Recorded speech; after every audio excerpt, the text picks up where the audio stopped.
Assalamualaikum warahmatullahi wabarakatuh. Waalaikumsalam warahmatullahi wabarakatuh. Bismillahirrahmanirrahim. Al-Fatihah min niyatil qabul wal husul wa ijabati kullil mas'ul wa naili kullil ma'mul wa ila hadrati sayyidina Muhammadin Rasul sallallahu alaihi wasallam wa ila arwah jami'ali wa ashabi wa azwaji wa dhurriyyati wa ahli baiti wa ala sairi asba'i millati min ahli sunnatihi wa jama'atihi wa ila arwah jami'il ulama'il amilin wal awliya'is salimin wa jami'il muallifil kutub khususan muallifil kutub allati ta'allamnaha wa 'allamnaha wa nahussu khususan muallif hadzal kitab Imam Tahir bin Shalih rahmatullah alaih wa jami'i masyayikhina wa ustadina wa walidina wa jami' ahli kubur fi hadhil baldah madadana ya Allah bimadadihim وعاد علينا من بركاتهم وأمطر علينا ويس كرامتهم ونفعاتهم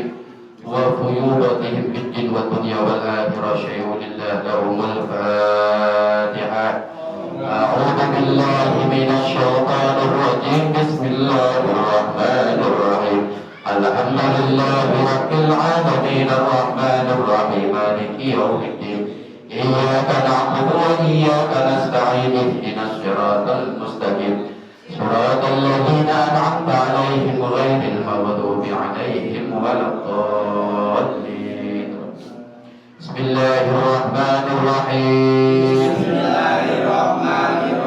نويت تعلم والتعليم وتذكرا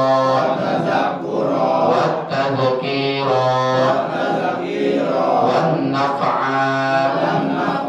والانتفاع والإفادة والاستفادة والحث على التمسك بكتاب الله وسنة رسوله والدعاء إلى الخير والدلالة على الهدى ابتغاء وجه الله ومرضاته وقربه وثوابه وحسن الخاتمة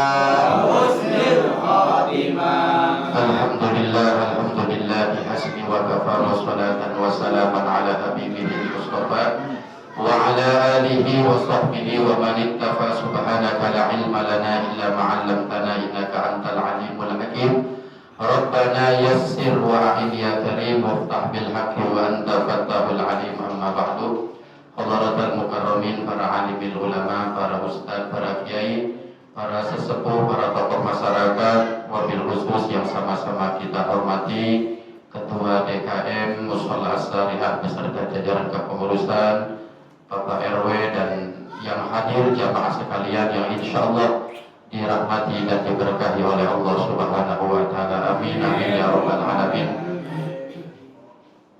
Henti-hentinya alhamdulillah bersyukur kita kepada Allah atas izin dari Allah, pertolongan dari Allah Subhanahu wa Ta'ala. Alhamdulillah malam hari ini, malam Senin, kita semua dapat hadir berkumpul di majelis kuliah ini dalam rangka bertolakul ilmi. Insya Allah kumpulnya kita, hadirnya kita di majelis kuliah ini dicatat sebagai amal baik, amal soleh, amal baik. Tapi insohat niyatuhu. Jadi amal baik ini kalau niatnya baik. Saya sering katakan insohat niyatuhu. Alhamdulillah tadi kita sudah membaca niat-niat baik ya. Jadi alhamdulillah setiap pengajian kita dimulai itu walaupun dari rumah kita lupa niat, tapi tadi sudah niat bareng-bareng. Niatnya Imam Abdullah bin Alwi Al-Haddad ketika hadir ke majelis ilmu. Semakin banyak niat baik kita datang ke majelis ilmu, ya semakin banyak pula pahala yang kita dapatkan, gitu ya. Wa yaqulu lil amil, kata beliau, li kulli niyatin minha thawabun tamun. Jadi pahala dari ibadah itu sangat tergantung kepada seberapa banyak niat kita datang ke tempat ilmu ini. Semakin banyak niatnya, insya Allah semakin banyak pahala yang kita dapatkan. Silaturahmi, niat hadir ke majelis ilmu dan sebagainya.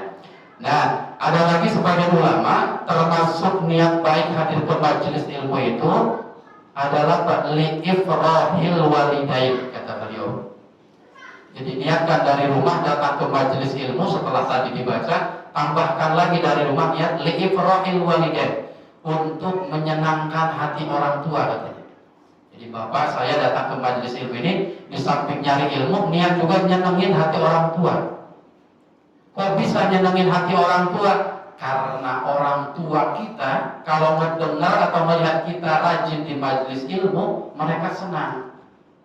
Senang gak Pak kira-kira? Senang. Bapak punya anak, anaknya rajin ikut kajian, anaknya rajin sholat berjamaah.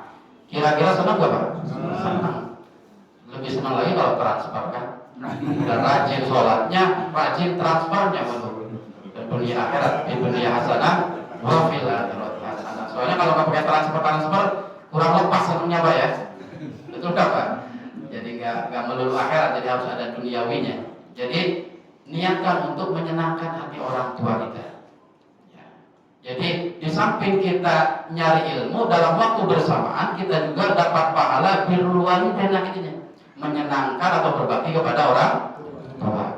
Orang tuanya masih hidup atau sudah meninggal. Gimana orang tua saya, ibu saya, ayah saya sudah meninggal? Sama.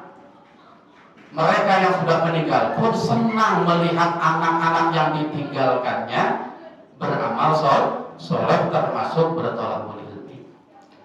Imam Jalaluddin As-Suyuti ngarang kitab ya, namanya kitab Syarhus Sudur bi Syarhi Halil Mauta fil Kubur. Jadi kitab Syarhus Sudur ini menjelaskan perjalanan orang di alam kubur gitu kan. Jadi ada dari A sampai Z-nya seperti apa.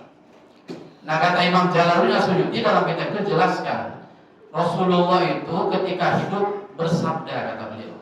Ada hadis Nabi, kata Imam Jalaluddin, tu'radu a'malukum fid dunya ala asyairikum wa akribaikum minal amwat. Setiap hari, kata Rasulullah, amal ibadah kita ini diperlihatkan kepada orang tua yang telah wafat. Ya, jadi kalau ibu bapak sudah meninggal, ibu dan bapak kita semua sudah meninggal, tu'radu a'malukum, ditampakkan kepada mereka amalan kita di dunia. Jadi bapak lagi nongkrong di warung gitu ya, lagi ngopi, lagi semuanya amal baik atau buruk dilaporkan oleh Allah ke para mayit atau orang tua. Asyairikum wa akribaikum, bahkan bukan hanya orang tua, akribah itu teman dekat kita. Bapak dulu punya teman dekat sudah wafat sekarang, misalkan CS, kalau bahasa saya dulu ya, CS itu teman akrab gitu, teman akrab, bestie kata anak sekarang. Apa itu bestie katanya? Jadi bestie itu teman kita yang sudah meninggal duluan pun dinampakkan, nih kelakuan teman kamu, nih kelakuan anak kamu. Orang tua itu nonton amalan kita sehari-hari. Nah, fa'in ro'auhum hasanan, kalau yang dilaporkan itu bagus, oh anak kamu ba'da maghrib ikut kajian, ba'da subuh ikut kajian, 5 waktu jamaah tinggal, dilaporkan baik, fa'in ro'auhum hasanan istabsyaru.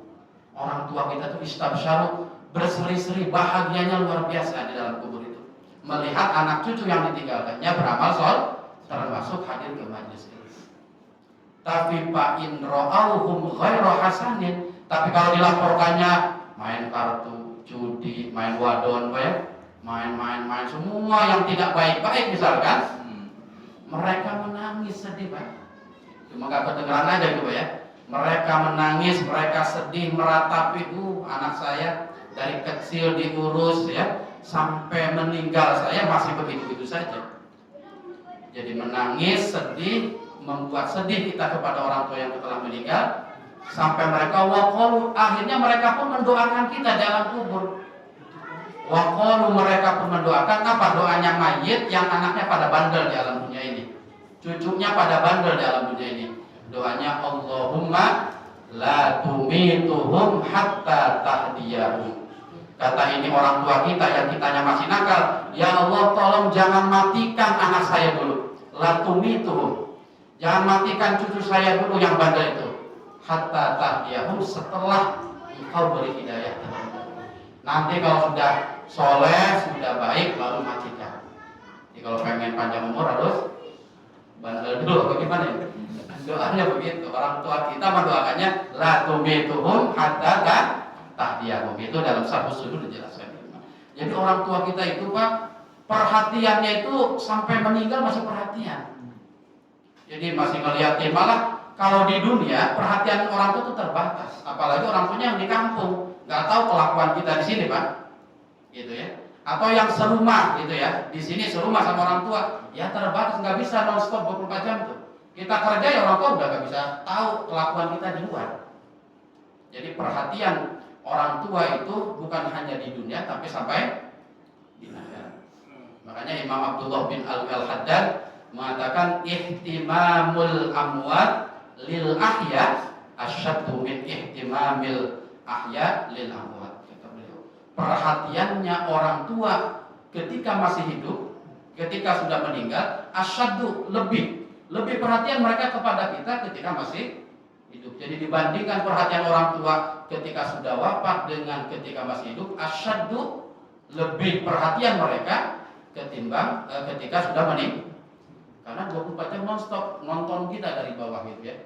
Oh itu anak cucu saya begitu. Nah itu makanya kita niatkan amalan kita pada malam hari ini termasuk tholabul ilmi, mudah-mudahan menjadi amal soleh orang tua kita.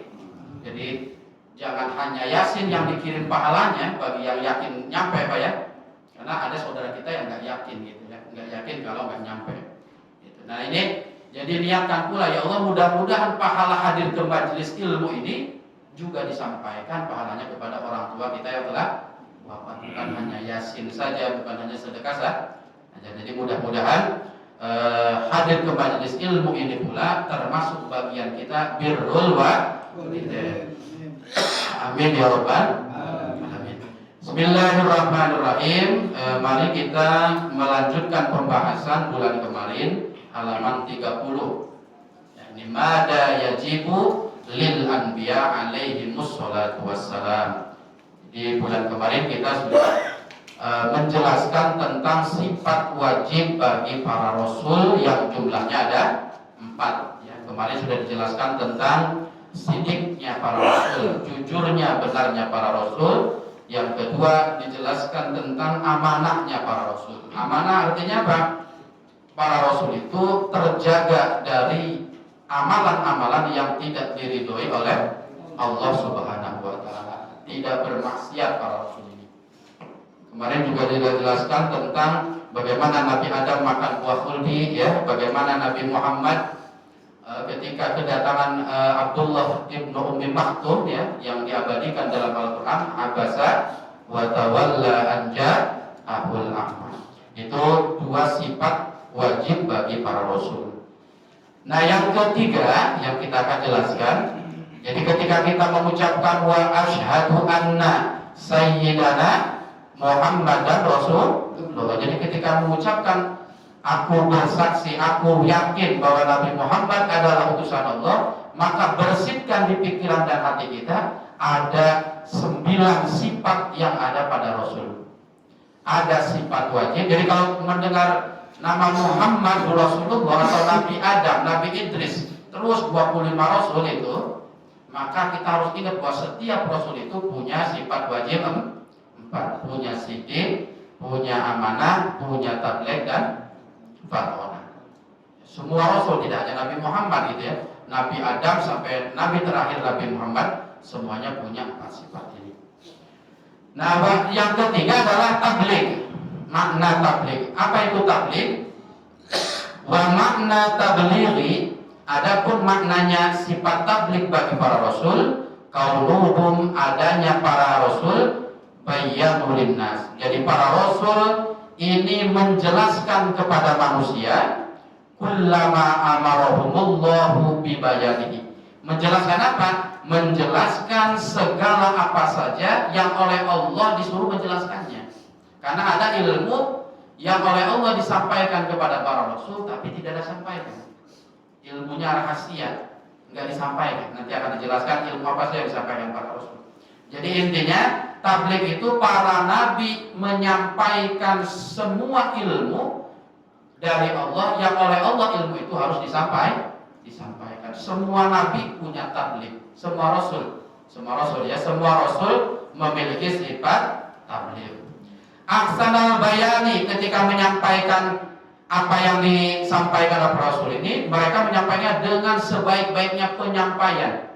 Tablighnya luar biasa para rasul. Nanti dari kata para rasul banyak yang apa? Banyak yang berbondong-bondong masuk Islam.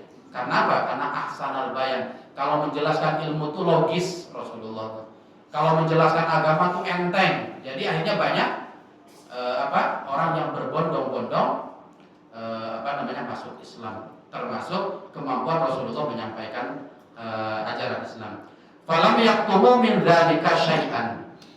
Tidak ada para rasul satupun yang menyembunyikan sedikit ilmu pun yang wajib disampaikan kepada umat. Jadi gampangnya tabligh itu artinya apa? Setiap para nabi harus menyampaikan apa-apa yang oleh Allah harus disampaikan. Itu tabligh. Gitu ya. Tabligh itu menyampaikan dan sudah menjadi bahasa kita Pak ya, tabligh akbar gitu kan. Berarti ada penyampaian ilmu di sana. Nah ini tabligh ini tadi sudah dijelaskan bahwa ilmu yang Allah berikan kepada para rasul itu luar biasa banyaknya. Tapi dari ilmu itu ada jenis 3 ilmu nanti ya. Jadi ilmu atau informasi yang Allah berikan, wahyu yang Allah berikan kepada para rasul itu nanti dibagi 3. Ada ilmu yang wajib disampaikan kepada umatnya. Ini ya. Ada ilmu yang harus disembunyikan, jangan disampaikan karena bukan kelasnya. Ada lagi ilmu yang oleh Allah itu Nabi kita Muhammad khususnya dan nabi-nabi lain diberi opsi, mau menyampaikan silakan, tidak juga silakan. Gitu ya. Jadi guru-guru kita Kiai Cidan, Kiai Mutawa ilmunya udah sabrek-abrek Pak. Tapi kalau di majelis ada yang menurut beliau ini perlu disampaikan. Ada yang menurut beliau tidak, kayaknya kurang ini kalau disampaikan. Ada kayak disampaikan. Jadi ilmu para ulama pun demikian. Makanya dikatakan oleh Rasulullah, ya, ketika Allah mau mengambil ilmu di muka bumi ini, ya, diambillah para ulama, dimatikan para ulama. Jadi ulama itu ilmunya luar biasa. Ketika mau ilmu diambil, ya dimatikan ulama. Karena di dada ulama itu lebih banyak ilmu yang belum disampaikan. Jadi termasuk para nabi, ilmunya luar biasa, dohir batin ilmunya datang ke Rasulullah, tapi ada ilmu yang wajib disampaikan, ada yang tidak perlu disampaikan. Nah, ilmu atau tabligh ya, tabligh sesuatu yang wajib disampaikan itu apa? Ilmu tentang hukum saja. Gitu ya. Jadi Rasulullah ini disuruh oleh Allah, ini sampaikan tentang hukum saja kepada umat. Ini yang disuruh disampaikan oleh Allah. Jadi ini wajib, ini sunnah, ini halal, ini haram, ini sah, ini batal, hanya itu saja. Syariat saja. Gitu ya. Jadi ilmu-ilmu itulah yang nanti ditablighkan, disampaikan oleh para rasul kepada umatnya. Selain itu hanya bersifat apa? Untuk pribadi para nabi saja. Ya karena karena yang namanya orang menyampaikan ilmu itu harus melihat siapa yang diajak ngobrolnya. Gitu ya. Bapak sudah S4 ya, S4 ada enggak? S3 ya paling tinggi ya. S4 saking pintarnya. Udah S4, profesor. Disuruh ngajar di anak SD kelas 4 ya. Kira-kira materinya apa kira-kira, Pak? Kira-kira ilmu yang dia pelajari bertahun-tahun di Eropa misalkan diajarkan sama anak kelas 2 SD. Kira-kira nganggur tidak Pak? Ilmunya sisa abrek koperan lah kalau ilmu, bukunya juga udah berapa banyak. Tapi kalau sudah berhadapan dengan anak SD, ya ilmu itu nggak bisa disampaikan semua. Ya apa? Biqadri ukulihim, kata Rasulullah. Nahnu ma'asyirul anbiya, kata Rasulullah, kami ini para nabi, ya, diperintah oleh Allah an nukalliman nas biqadri ukulihim. Kami ini kalau ngomong sama orang ya sesuai dengan kadar pikirannya orang yang diajak ngobrol, mustami'innya, pendengarnya. Jadi jangan anak SD dikasih materi S3. Yang muntah-muntahan apa ya? Atau sebaliknya anak S2 dikasih materi anak SD, ya sama juga kan, nganggur. Nah, ini para nabi juga begitu. Ketika ilmu-ilmu itu diberikan kepada mereka, ada ilmu-ilmu yang harus disampaikan, ada yang tahan dulu, jangan dulu. Nah, ini yang wajib ditabligkan itu adalah ilmu-ilmu tentang hukum-hukum, tentang hukumnya zina, tentang orang yang melanggar meninggalkan sholat 5 waktu, tentang yang tidak zakat, tentang haji dan lain sebagainya, atau kita sering menyebutnya syariat. Nah, ini yang wajib disampaikan. Ada lagi ilmu yang oleh Allah jangan disampaikan, yaitu karena umatmu tidak akan bisa menampung ilmu itu. Bisa jadi ilmu yang tidak disampaikan Nabi lebih banyak daripada ilmu yang disampaikan. Bisa jadi, Pak. Bisa jadi. Tadi saya coba contoh, guru-guru kita barangkali ilmu di dada beliau ini lebih banyak yang belum tersampaikan. Karena keterbatasan waktu, mau ditambah 5 menit udah pada ngantuk jamaahnya kan. Jadi mikir-mikir, kalau yang megang mikir, aduh, malah saya itu kadang agak menyesal kalau lebih dari sejam ngaji itu. Menyesal, takutnya kalau kelamaan gimana sih? Beda sama kelamaan di bioskop, enak 3 jam itu gak keras kalau di bioskop ya. Tuh, dimatikan ruangannya, masuk jam 2, keluar setengah 6, Pak. Biasa aja. Karena apa? Karena seneng kalau di bioskop tuh seneng. Happy gitu ya, sambil ngemil, sambil apa gitu kan. Nah, di majelis ilmu gak tahu emang. Beda kalau di majelis ilmu ya. Makanya kata Rasulullah ini, karena Rasulullah itu dalam kitab Durrah itu dijelaskan, lagi keluar melihat setan lagi sidang pleno gitu ya, lagi ngobrol sama temannya. Kata Rasulullah, kamu lagi pada ngapain? Ini lagi ngatur strategi. Ngatur strategi apa? Ngatur strategi biar orang datang ke majelis ilmu ini nggak betah. Bagaimana? Biar nggak betah datang ke majelis ilmu. Terus bagaimana kata Rasulullah? Saya punya 4 apa yang kata Rasulullah kepada setan ini. Saya punya 4 alat ini untuk supaya mereka nggak berangkat ke majelis ilmu. Apa yang pertama? Di sana dikatakan habel. Habel itu bukan kabel bahasanya. Habel itu tali. Kata tali diikat. Jadi saya itu kalau sore maghrib misalkan di sini pengajian, setan itu udah keliling gitu, udah patroli gitu, mana ini mau berangkat. Oleh setan diikat badannya, cuma kitanya nggak kerasa gitu. Jadi bahasa yang bukan sesungguhnya. Jadi diikat supaya dia berat melangkahkan kaki ke masjid. Jadi kayaknya enakan di rumah nih nonton TV, kayaknya enakan kayak berat banget. Ya emang diikat badan kita. Itu kata Rasulullah. Ikatannya kuat. Wah, putus misalkan. Kata Rasulullah, kalau itu putus ikatannya, dia berdiri, ngambil sarung, ngambil peci, tetap kata setan saya tidak akan putus asa. Gimana? Akhirnya kata setan, saya ada pengait ya, ada kaitan gitu. Jadi kalau berangkat saya kait kerah bajunya gitu. Jadi makanya ada orang yang baru 2 langkah ragu lagi pulang lagi, mendingan di rumah aja. Ada yang begitu? Atau mules apa gimana pokoknya? Ya itu memang kelakuannya setan begitu. Jadi kalau si tali ini sudah putus karena kuat, saya mau ngaji tetap. Bisa saja nanti saya kalau ngaji pulang hujan gak bawa payung gimana ya? Atau saya takut lagi ngaji istri saya minta beliin apa? Atau anak saya nanti mendadak sakit bagaimana? Pikirannya kemana-mana sudah. Akhirnya pulang lagi, padahal tinggal 2 langkah lagi ke masjid gitu ya. Nah itu berarti strategi kedua lulus. Tapi kuat lagi nih, ya.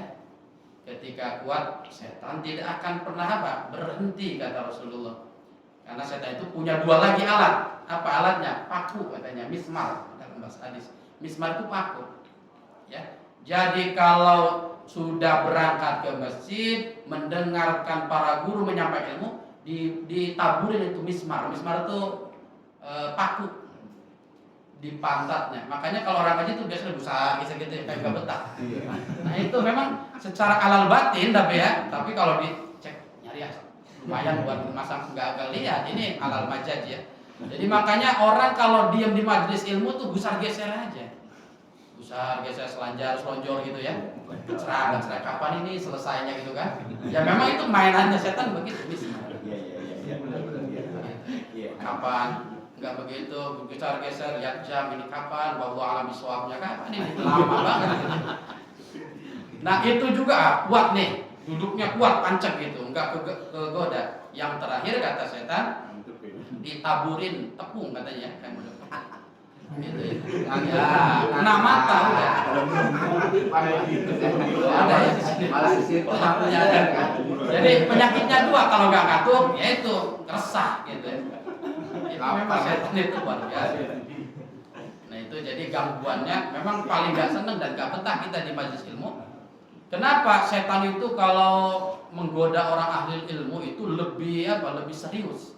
Nah ini dijelaskan oleh Imam Ibnu Jauzi, ada kitab namanya Talbisul Iblis ya. Di situ ada lebih 50 strategi iblis menyesatkan manusia. Strategi andalannya iblis untuk menghancurkan manusia ini kata Imam Ibnu Jauzi, i'lam kata beliau ya. I'lam anna awwala talbisil iblis 'alan nas sadduhum 'anil ilmi. Jadi strategi paling banyak digunakan oleh iblis itu untuk menghancurkan manusia, menyesatkan manusia adalah sadduhum 'anil ilmi. Bagaimana manusia ini agar tidak hadir ke majelis ilmu. Jadi kalau cuma nyuruh orang maksiat itu gampang gitu kan. Nggak disuruh juga nyelonong sendiri kan malah gini kan. Iya kan? Kalau dangdutan gimana? Diundang nggak pada dangdutan? Kagak kan kita ya. Tapi mulai jam 8 setengah 7 udah nongkrong kita di sana. Ya memang gitu mah nggak usah digoda lagi. Gitu ya. Jadi strategi pertama yang digunakan oleh iblis untuk menyesatkan, menjerumuskan manusia kepada neraka itu adalah sadduhum 'anil ilmi. Bagaimana sekuat tenaga agar mereka itu jauh dari majelis ilmu, agar nggak datang ke majelis ilmu. Kenapa? Li'annal ilma nurun kata Imam Ibnu Jauzi. Karena ilmu ini akan jadi penerang yang menuntun dia. Orang kalau ada ilmunya mau ngelakuin yang haram, ada takutnya. Ini nggak boleh. Orang yang punya ilmu, ada anak istrinya mau melakukan yang tidak baik, ditegur. Karena punya ilmu. Jadi dampaknya orang kalau udah datang ke majelis ilmu, beres semua sudah. Dianya baik, keluarganya baik. Tapi kalau maaf ada orang mabuk, ya paling dianya saja. Gitu ya, bisa jadi anak istrinya soleh bisa jadi kan. Itu cuma nama baiknya saja mungkin ke bawah buruk. Tapi kalau orang sudah punya ilmu, nah ini setan tuh ketar-ketir ini. Dianya bisa baik, tetangganya bisa baik, keluarganya bisa baik. Jadi li'annal ilma nurun. Tapi faida atfa'a masabihuhum ya. Kemudian khabituhum khabituhum kaifa yasha. Tapi ketika ilmu itu sudah tidak tidak dipelajari lagi, ya orang ini udah malas datang ke majelis ilmu, kata setan, saya paling gampang menyesatkan manusia. Kaifa yasha, semau saya gitu kan. Jadi kalau kita udah jebol ke majelis ilmunya, udah kegoda nggak berangkat, ya siap-siap saja gitu kan. Nah, jebol gitu ya, jebol segala-galanya. Nah ini ada kitab namanya Talbisul Iblis ya, itu Imam Ibnu Jauzi. Itu dijelaskan di sana bahwa setan itu paling serius ya mengganggu orang yang, makanya cek aja gitu kalau 15 menit udah ngantuk ya memang begitu mainan setan ya. Atau gusar geser kapan ini, nah ini itu setan itu memang begitu kerjanya. Padahal kalau wa alam biswab tuh seger lagi tuh ya, aneh ya. Makanya kalau mau sholat sih setan tuh nggak terlalu serius lagi. Sholat mah biarin aja, ngelamun sendiri ntar juga. Iya, wa alam biswab tuh Pak, udah seger lagi. Apalagi kalau udah sholat ngobrol ya udah beda lagi, lebih seger lagi. Nah ini berarti betul sekali apa yang disabdakan Rasulullah. Nah jadi yang kedua, yang pertama tadi ilmu yang wajib disampaikan, yang kedua ada ilmu yang tidak harus disampaikan oleh Rasul, gitu ya. Banyak sekali yang tidak disampaikan oleh Rasul tentang Asmaul Husna misalkan ya. Ini pernah saya jelaskan bahwa Asmaul Husna itu jumlahnya ada 4.000. Ya. dalam kitab tafsir 4.000 asmaul husna itu sebenarnya. Nah, kata Rasulullah ada alfun, ada 1.000 asmaul husna la ya'rifuha illallah. Hanya Allah saja yang tahu. Nabi sendiri nggak tahu, malaikat sendiri tidak tahu. Yang 1.000 itu. 1.000 yang kedua la ya'rifuha illallah wal malaikatu ajma'un. 1.000 lagi yang kedua malaikat dan Allah saja yang tahu. Nah kemudian 1.000 lagi ya Allah yang tahu dan malaikat juga. Kemudian sisa 1.000, 300 ada dalam kitab Injil, 300 ada dalam Taurat, 300 ada dalam Zabur, 100-nya untuk Nabi Muhammad. Tapi nyampe ke kita berapa mulusna? Tis'ah wa tis'in, ada 99. Jadi 100 itu yang satunya wa wahidun la ya'lamuhu illa rasul, illa anbiya, illa nabi. Jadi asmaul husna itu sebenarnya mi'ah 100 ya. Cuma yang disampaikan ke kita hanya 99. Yang satunya tidak ada yang tahu kecuali Rasul sendiri. Nah ini contoh ilmu yang memang oleh Allah dirahasiakan. Nah para ulama menyebutnya Ismul A'dham katanya. Ya Ismul A'dham. Ismul A'dham itu ya satu nama itu yang hanya diketahui oleh Rasul saja. Nah ini yang biasa wiridan pasti tahu. Ismul A'dham itu wiridannya kayak gimana ya. Senang wiridan Pak? Senang insya Allah ya. Senang ngelakonnya apa senang ninggalin ini? Senang. Nah ini ilmu yang tidak disampaikan oleh Rasul. Ada lagi ilmu ya, informasi syariat dari Allah yang Nabi ini diberikan opsi kebebasan, silahkan disampaikan ke umatmu atau tidak disampaikan kepada umat. Diberikan kebebasan Rasul ini. Jadi tabligh itu Pak tidak 100% disampaikan. Ada 3 bagian itu. Ada boleh disampaikan, boleh tidak. Itu biasanya tentang fadhailul amal, tentang fadilah keutamaan amal-amal.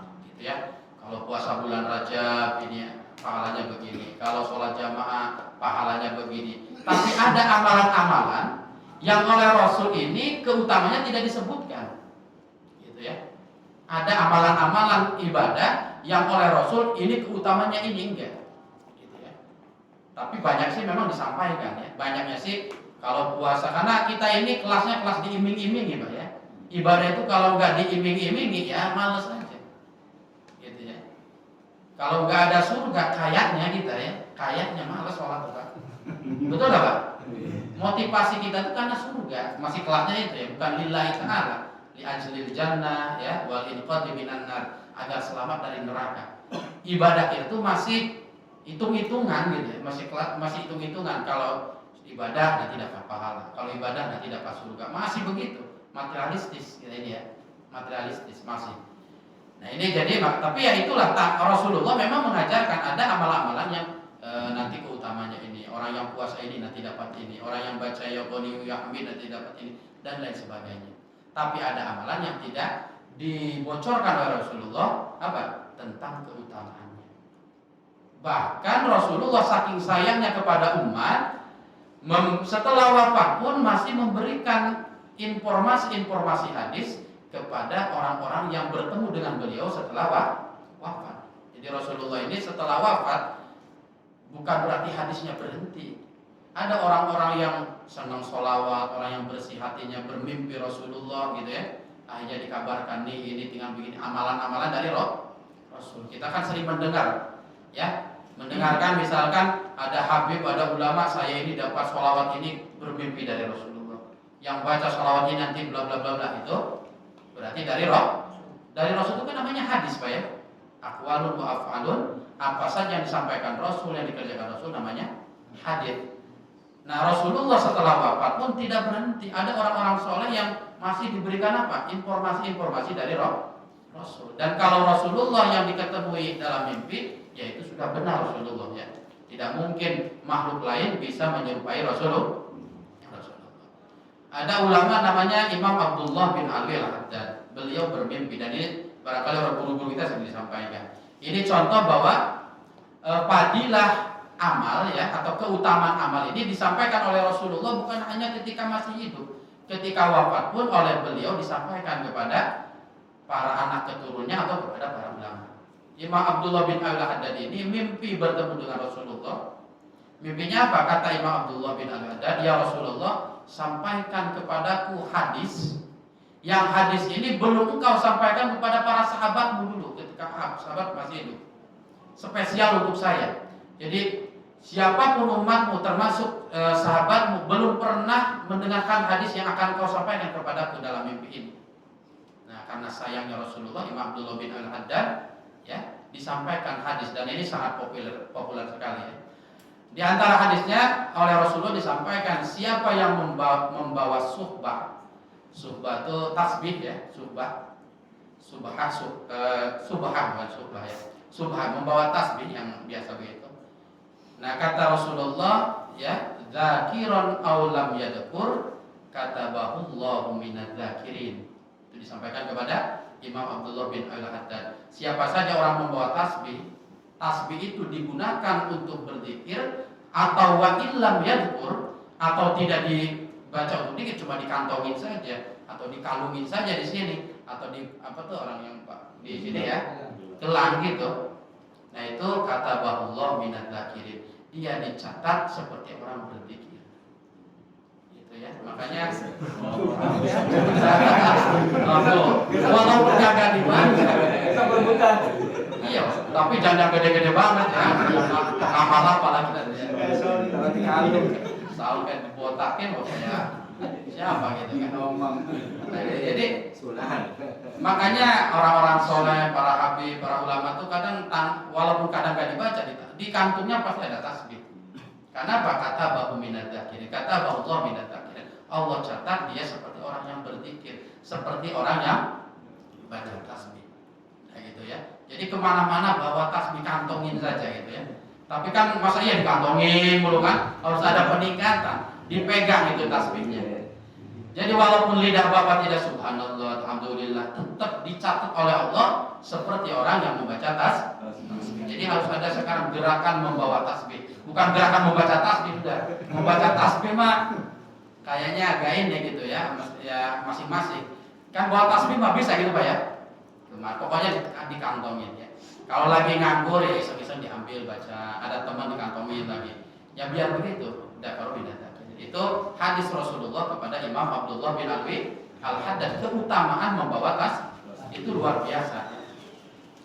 Yang kedua, kata Rasulullah kepada Imam Abdullah bin Al-Haddad, siapa yang syaribal ghawwa, itu minum kopi, ya, selama aroma kopi itu masih ada di mulutnya, al malaikatu yastaghfiruna, malaikat membacakan istighfar untuknya. Tapi kopi yang tujuannya untuk supaya kuat taat kepada Allah ini ya. Di situ ada syaratnya, ghawwa atau kopi yang apa? Yang tujuannya agar kita tidak ngantuk ketika di majelis ilmu, agar kita zikir enggak ngantuk gitu ya. Bukan kopi yang ditaruh buat main itu ya. Kan bukan di sini aja kopi itu ya. Di tongkrongan-tongkrongan yang kurang ini juga banyak kopi banyak. Nah, jadi kopi yang diminum ya ke mulut kita dan aroma kopinya masih ada, itu malaikat beristighfar kepada kita, memohonkan ampun kepada Allah untuk peminum kopi. Makanya minuman favoritnya para wali ya kopi itu. Di berbagai roha itu pengajian begini biasanya bukan teh Pak ya, kopi kebanyakan. Nah itu karena kopi ini makanan ya, minuman kesukaan para bapak. Karena efeknya mungkin beda kalau teh sama kopi itu ya. Yang bisa. Tapi kalau saya sih nggak ngefek ya. Kopi yang ngantuk tetap. Malah artinya nggak, katanya kalau kopi seger nggak ngaruh kalau saya. Ya kalau ngantuk ya tidur walaupun kopinya 3 gelas 4 gelas nggak ngaruh gitu kan.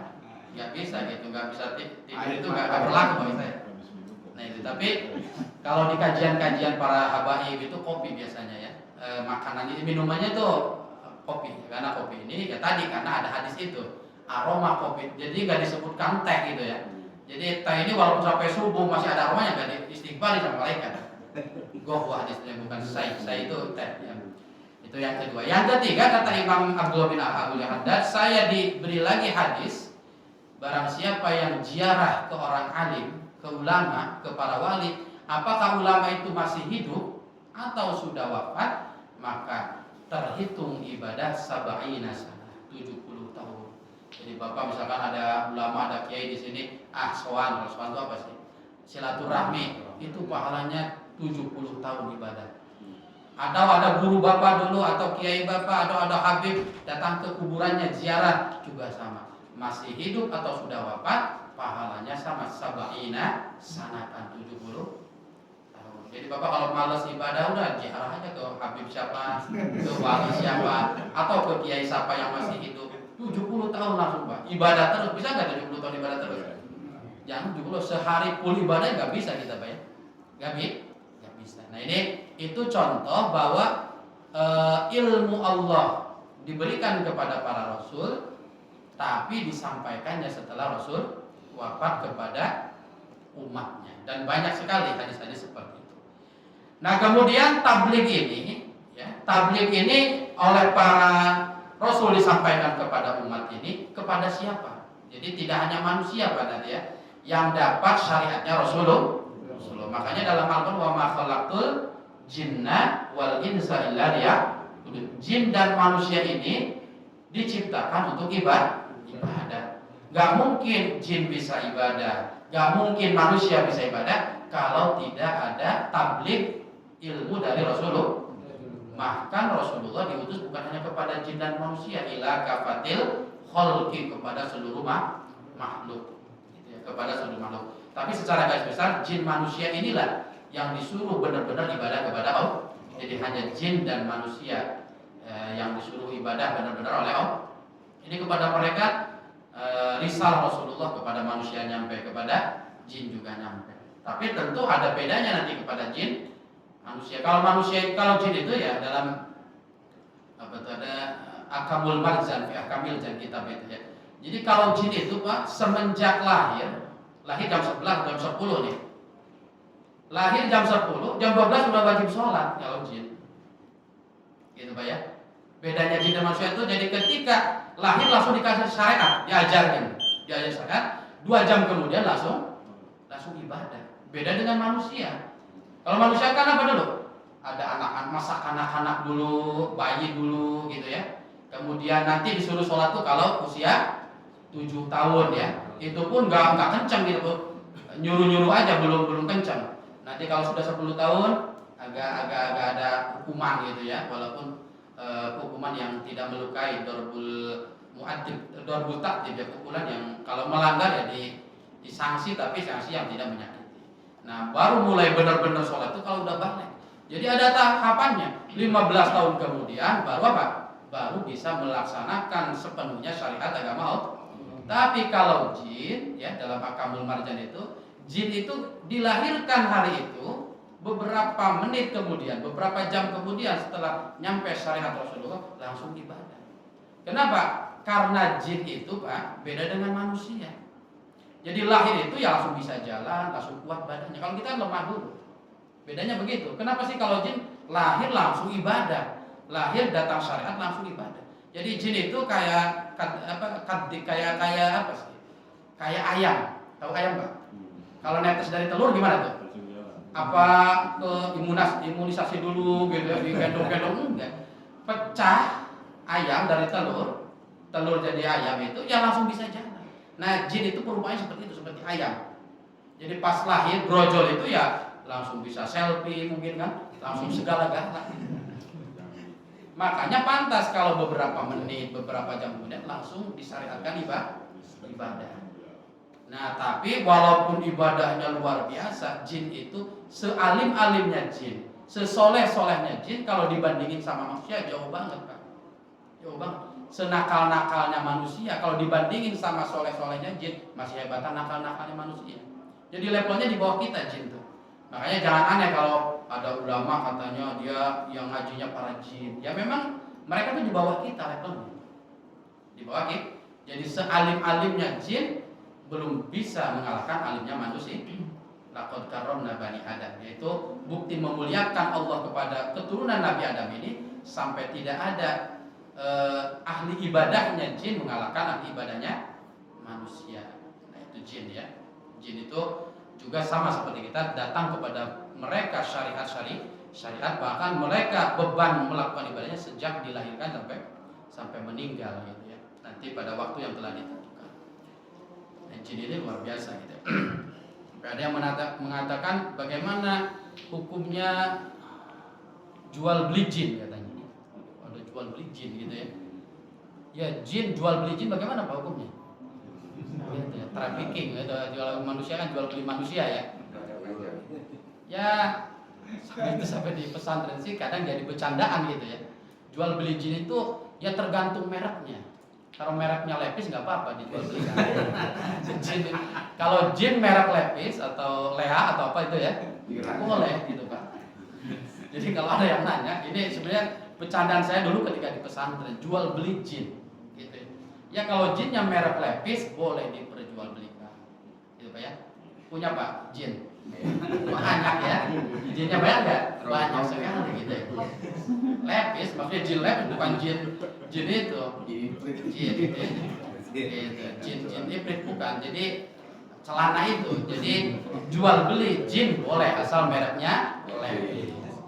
Jadi bahkan yang paling ditakuti oleh jin itu ya tukang permak. Ya tukang permak itu, jin itu paling takut sama tukang permak. Menerima permak jin. Ketakutan itu yang tukang permak itu ditakuti sama. Itu bercandaan saya dulu ketika Basul Masal kalau musyawarah itu ya agama itu nggak mesti harus serius kitab gitu Pak ya. Jadi ya begitulah. Jadi biar betah di pesantren. Nah itu kembali lagi bahwa tabligh itu adalah Rasul menyampaikan semua ajaran kepada umatnya. Nah menyampaikan ilmu Allah kepada para umatnya ini ahsanal bayan, dengan cara yang baik. Jadi Nabi itu nggak ada caranya kekerasan, apalagi kita sering mendengar Islam itu kalau ngajak masuk Islam pakai pedang gitu ya, nggak ada dalam Islam pakai kekerasan, nggak ada bahkan paksaan dalam Islam. Jadi menyampaikan Islam ini Rasulullah ahsanal bayan, dengan cara yang baik, dengan menjelaskan yang baik, dengan metode yang baik. Makanya banyak orang masuk Islam itu dulu dengan penuh kesadaran, nggak ngerasa dipaksa. Nggak ada paksaan, la ikraha fiddin, tidak ada paksaan.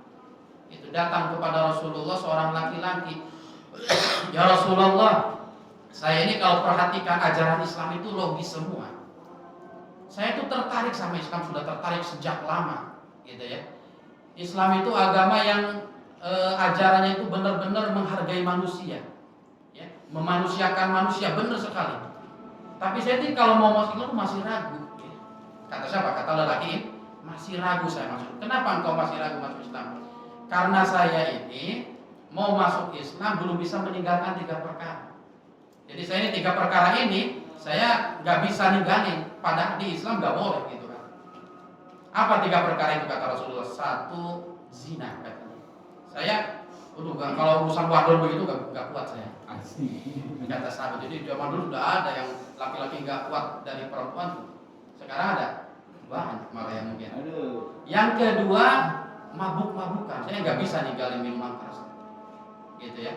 Jadi saya tuh mikir-mikir, takutnya masuk Islam, saya udah tahu ajaran Islam, nggak boleh minum minuman, nggak boleh main perempuan, nggak boleh zina. Kemudian yang ketiga, judi, maisir, judi. Jadi 3 itu kesukaan saya, judi, mabuk, zina. Emang wa'ala al-wasobi ajmain ini ya. Jadi memang 3 ini ya, orang kalau main perempuan biasanya ke mabuk, biasanya kan ke mabuk, ya dari ini orang ini gitu ya. Bagaimana Rasulullah? Saya mau masuk Islam tapi masih suka bertiga itu. Kata Rasulullah, ya udah nggak apa-apa deh masuk Islam. Tapi bersyarat kata Rasulullah. Kamu juga masuk Islam bersyarat bisa melakukan 3 itu. Kata Rasulullah, saya juga mau ngasih syarat ke kamu. Kata siapa? Kata Rasulullah, syaratnya kata Rasulullah cuma 1. Kamu menyaratkan ke saya 3. Saya kalau masuk Islam boleh melakukan 3, silakan kata Nabi. Tapi saya juga ngasih syarat, kamu kalau mau masuk Islam ikutin saya 1 perintah kata Rasulullah. Ini cara tablighnya Rasulullah, betapa jeniusnya Rasulullah nanti. Kata lelaki ini apa syaratnya? La tukadzibni katanya. Jangan bohong sama saya. Udah sih satu aja. Jangan la tukadzibni. Jangan bohong. Wah kata dia, siap gampang gitu. Jangan bohong malah saya yang untung. Saya ngasih syarat 3, Nabi ngasih syarat masih menang saya ini berarti kan. Ketawa-ketawa alhamdulillah sudah masuk Islam, bisa judi, bisa minum keras, bisa gitu ya. Datang ke rumah sudah ada temennya, teman lama udah nungguin di rumah. Temen yang dulu main perempuan itu, kata temennya ini, yuk udah disediain perempuan lagi, sudah saya bayarin. Jadi kan beda lagi tuh, udah pengen gratis bisa gitu ya, beda kan Pak. Makanya ini yang mengganggu itu biasanya teman-teman dulu kita yang bandel itu kan. Kitanya udah rajin ke majelis ilmu, ada WA misalkan, ya di sini nih ngopi misalkan ya, udah gratis segala-galanya. Waduh terganggu tuh kan, majelis ilmu. Alasannya kan majelis ilmu bisa minggu depan kan. Ini kan jarang-jarang yang gratis begini. Pola ya terus aja di nafsu kita ini berebut terus. Nah sahabat ini yang baru masuk Islam ini tiba-tiba datang temennya ngajak main perempuan dan digratisin majanan ya. Bahasa hadis itu majanan itu gratis gitu. Gratis ya sudah pengen gratis berangkat ya. Sudah masuk kamar ini sahabat ini udah ada perempuannya, dia termenung juga ingat Rasulullah ini. Kata ini mana ini ya? Saya kalau nanti berzina dengan ini perempuan, kata sahabat ini yang udah masuk Islam, saya kalau nanti ditanya Rasulullah kamu berzina enggak? Saya mau ngomong jujur, gimana? Nanti saya dirajam. Di kawan ada sanksinya ya dirajam. Kalau orang berzina muson itu dirajam, dilempari batu sampai meninggal atau bahasanya dirajam. Gitu ya. Tapi kalau saya bohong nggak berzina, saya udah janji sama Rasulullah nggak mau berbohong. Jadi dilema ini, jujur dirajam sampai mati pikiran dia. Kalau bohong dia udah janji nggak bakal bohong sama Nabi. Akhirnya ngelamun, aja sampai perempuannya udah ngantuk ini rupanya ya. Ini niat enggak sih bang gitu kan? Ini sudah didempain soalnya ini. Kelamaan udah beda suasana nanti kalau lama. Udah enggak ini lagi. Akhirnya dia udahlah tinggalin aja udah. Jadi malam itu dia tobat kepada Allah ya. Dan dia akhirnya apa? Datang kepada Rasulullah. Kata siapa? Kata orang ini, pintar sekali engkau. Saya semakin iman kepada engkau, semakin yakin masuk Islam. Saya kira dengan disyaratkan jangan berbohong itu, saya menjadi enak gitu ya melakukan 3 itu. Tapi ternyata oleh Rasulullah jangan berbohong itu awal dari kesadaran dia meninggalkan 3 pekerjaan haram. Nah ini cara Rasulullah begitu Pak ya. Ahsanat tabligh. Jadi kalau ada yang saya mau majelis ilmu tapi masih mabuk-mabukan nggak apa-apa. Apa saja terima dulu, nanti juga kalau udah sering ngaji mah beda gitu Pak ya. Beda. Ada ulama, saya udah cerita, ada Syekh Abdul Jalil namanya. Syekh Abdul Jalil itu di daerah Jawa Tengah atau Jawa Timur itu ya. Itu kedatangan tamu perempuan Pak ya. Ya gitu, PSK gitu. Datang ke Kiai Abdul Jalil, karena Kiai Abdul Jalil waliun min auliyaillah. Beliau ini wali gitu ya. Ketika datang kepada beliau, perempuan ini minta wiridan gitu Pak. Jadi ada PSK minta wiridan gitu. Hebat sekali ini. Muslimah sih muslimah, tapi mungkin karena terdesak ekonomi atau apa jadinya dari wanita-wanita yang tidak baik. Minta wiridan supaya lancar katanya. Supaya laris gitu Pak. Coba kalau perempuan gitu datang ke bapak kira-kira bagaimana? Ya langsung dirawat apa di mana itu? Wah, marah ditarik katanya. Ditarik katanya. Nah, Kiai Abdul Jalil ini ketika ada perempuan minta wiridan supaya laris gitu dagangannya gitu Pak ya. Dagangannya ini. Tahu dagangannya Pak? Ada dagangannya, Insya Allah ya. Tapi Kiai Abdul Jalil ini yaitu Rasulullah itu. Karena para ulama ini pewarisnya para Allah ulama warasatul. Enggak langsung kamu enggak tahu saya ya. Saya ini kiai, masa dia ngasih wiridan biar kamu berzina. Tidak, karena melihat Rasulullah sayangnya Rasulullah kepada umatnya ini diwariskan oleh Rasulullah kepada para ulama pelanjutnya. Bil mu'minina raufur rahim. Jadi Rasulullah itu raufur rahim, sayangnya luar biasa. Nah, para ulama pun kepada umatnya itu sayangnya luar biasa. Ketika ada orang yang ini jadi bahan nanti untuk soleh. Akhirnya ya udah, saya nggak mau ngasih wiridan katanya. Kata siapa? Kata Kiai Abdul Jalil, wiridan sih masa kuat. Kamu kan tukang begitu, masa iya mau wiridan. Udah pulang saya doain. Allahumma laris aja gitu ya. Akhirnya pulanglah perempuan. Dan memang kalau wali itu kalau ngomong diijabah. Doanya diijabah. Wah, pelanggannya luar biasa, ngantri gitu ya. Tadinya sampai nomor urut 20 sampai 200 misalkan. Akhirnya satu hari kemudian datang lagi ke Abdul Jalil. Ki Abdul Jalil stop doanya. Doanya di stop Ki Abdul Jalil. Apa? Aduh ini gak kuat saya. Malah saya ini setelah malam itu saya berjanji mau tobat katanya. Ternyata nyari uang tuh capeknya kayak begini. Udah capek dapat dosa neraka. Akhirnya pas saya tobat hari ini dan akhirnya jadi santri beliau Ki Abdul Jalil. Tuh para ulama tuh kadang ada tipe-tipe ulama yang memang oleh Allah didesain begitu ya. Kiai namanya Kiai Sembur katanya ya. Kiai Sembur itu kiai yang jarang, tapi kalau sekali ngomong nyembur itu langsung jadi. Ada lagi Kiai Catur katanya yang bermain politik, kutak-atik. Makanya ada kiai yang senangnya di parlemen, jadi dewan, itu Kiai Catur. Enggak apa-apa, butuh yang begitu. Kiai Sembur, Kiai Catur ya. Ada lagi Kiai Tandur katanya ya. Kiai Tandur itu yang di pesantren yang ngedidik anak-anak supaya jadi ulama. Nandur itu apa Pak? Itu nanam gitu, nanam mendidik anak kira-kira jadi kiai. Ada lagi kiai yang Kiai Lamur katanya. Lamur itu apa lamur? Lamur itu nggak kelihatan gitu. Jadi lamur aja, lamur bahasa apa lamur itu ya? Jawa ada lamur Pak? Lamur tuh remeng-remeng nggak kelihatan. Orang yang biasa pakai kacamata dicopot jadi lamur gitu. Jadi ada ulama kiai itu Kiai Lamur, kiai yang nggak kelihatan kiainya, lepisan gitu ya, kacamata hitam ya, kaos, jarang pakai sarung gitu. Makanya Bapak kalau ada kiai pakai lepisan, oh ini Kiai Lamur ini. Kiai tetap begitu tuh. Karena dia medan dakwahnya biasanya beda Pak. Kiai yang begitu biasanya nggak suka di majelis, masuknya ke diskotik gitu Pak. Masuknya ke tongkrongan pemuda. Jadi oleh Allah mau dilengkapi ini penyeru agama tuh potongan-potongannya kalau, tapi ya biasanya orang-orang begitu tuh secara batinnya sudah matang gitu ya. Artinya sudah tidak tergoda dengan minuman, perempuan buat tergoda. Tapi kalau yang masih sarungan kayak kita ini ya, kalau ditaruh di diskotik ya ikut joget-joget nanti Pak ya. Lupa tujuan dan lupa dakwah.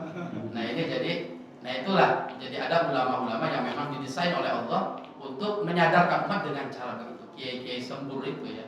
Nah ini semuanya kalau melihat al-ulama semuanya warasatul anbiya. Jadi intinya bahwa sifat tabligh ini kesimpulannya adalah bahwa setiap kita mukallaf, orang yang beriman kepada Allah, meyakini wajib bahwa setiap para nabi ini punya kewajiban menyampaikan apa-apa yang oleh Allah disuruh disampaikan.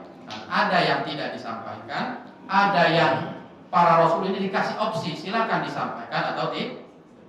Nah kemudian rasul ini menyampaikan kepada siapa? Kepada seluruh makhluk, wabil khusus kepada manusia dan jin gitu ya, dan jin. Dan setiap para rasul diberikan kemampuan ahsanat tabligh, ahsanal bayan ya, kemampuan untuk apa? Untuk menyampaikan agama dengan cara yang baik, cara yang orang jadi terpikat gitu Pak. Orang jadi terpikat dengan banyak orang yang berbondong-bondong masuk Islam karena logika berpikirnya para nabi.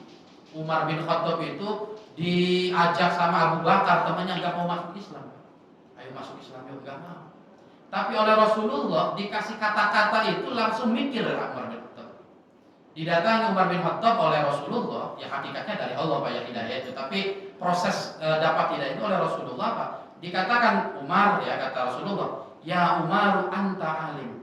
Saya itu salut, kamu tuh orang pintar, kamu tuh orang cerdas Umar ya.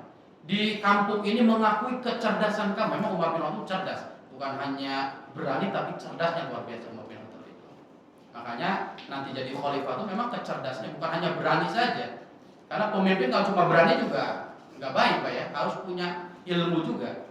Kata Rasulullah, ya Umar anta alim ya, walakin la nafham lima ta'budul asnam.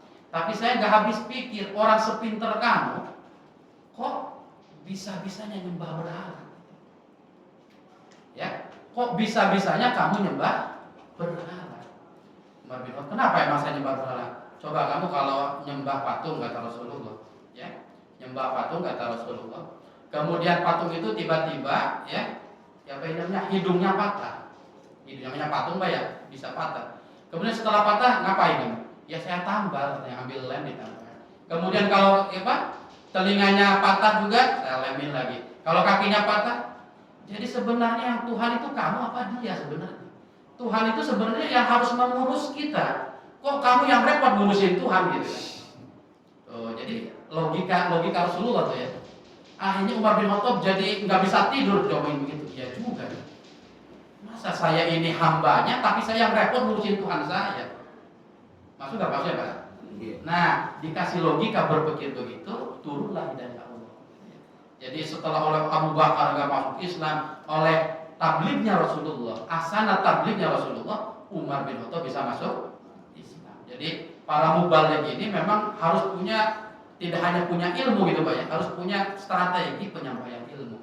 Asana tabligh, dan banyak lagi kisah-kisah bagaimana orang masuk Islam dengan penuh kesadaran karena kagum dengan cara berpikirnya Rasulullah, cara menyampaikan Islam kepada umat. Nah, itu barangkali yang bisa kita sampaikan pada malam hari ini. Mudah-mudahan kita bisa memahami. Amin ya robbal alamin. Sebelum ditutup, barangkali ada yang ditanyakan tentang tabligh.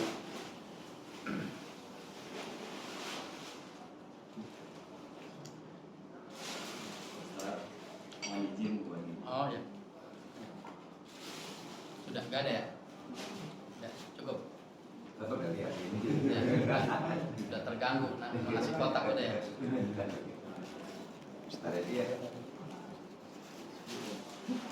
Wallahul muwaffiq ila aqwamit thoriq. Wassalamualaikum warahmatullahi wabarakatuh.